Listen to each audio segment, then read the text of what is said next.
been a monopoly on the fuel system in this country. The oil companies invented the pump. They control it. There is no competition. You gotta choose. Do you want to go to the movies with your kids or do you want to buy gas? It hurts. We have the ability to stop using oil right now. Back now on America's Forum with Miranda Kahn, J.D. Hayworth. So, Miranda, if you never had to buy gasoline again, what do you think that would be like? Sounds wonderful. Count me in. I'm in.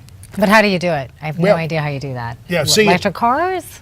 That's the whole thing, because there have been some costs involved. We tried to make a transfer, or there was a great celebrated thing to green fuel. Remember the company Solyndra and all the tax money? Anyway. I don't remember the exact name of the company, but yeah. Well, one guy remembers that, but has some other ideas, is Yossie Hollander, the co-founder of the Fuel Freedom Foundation, a nonprofit bipartisan organization. He is Skyping in relatively early in the morning there from California. Yossie, we very much appreciate your time.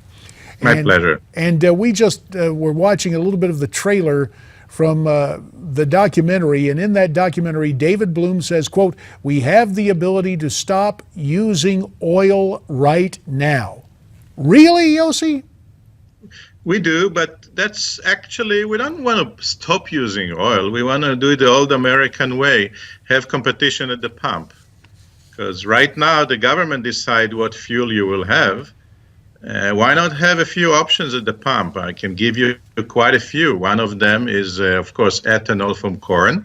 But most people are not aware that we can also make ethanol from natural gas, which we now have a plenty. And there's another fuel which race cars love to use because they use almost in every race car. It's called methanol. It's with an M, not with an E. And it's also made from natural gas. And it's made at less than $1 a gallon. So why don't we do it, Yossie? I beg your pardon? Why don't we do it?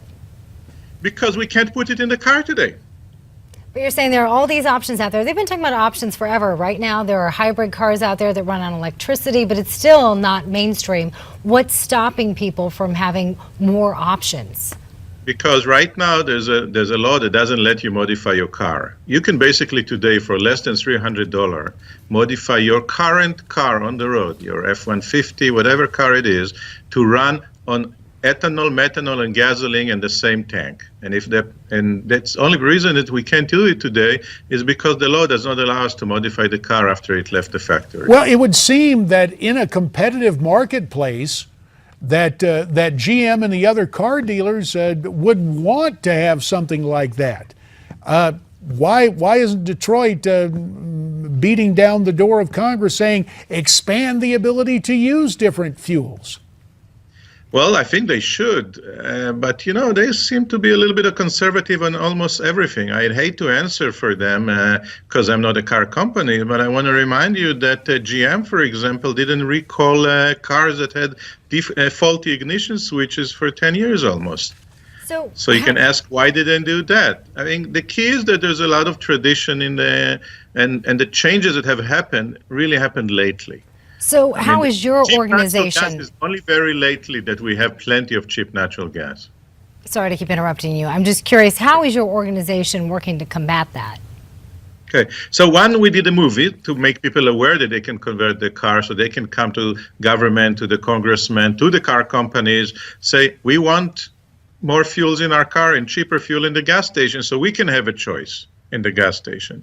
We also have a state program. For example, the governor of Utah have announced that he will be conducting a large-scale test of exactly our method, converting some cars in the government fleet and other fleets and put it in stations and get ethanol and methanol from natural gas to Utah drivers.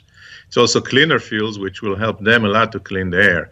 And we have a federal program, and the federal program is to deregulate, make sure that people can modify their car in a much easier way than it is today. Today, it's not practical. Fair enough. Yossie Hollander, we really appreciate your time. Back in the old days, they used to say, as Maine goes, so goes the nation. It'll be interesting now we change that, as Utah goes, perhaps so will the nation. We'll continue to monitor those developments on freedom of choice at the fuel pump.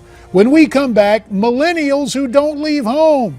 Our guest will talk about it. Stay with us.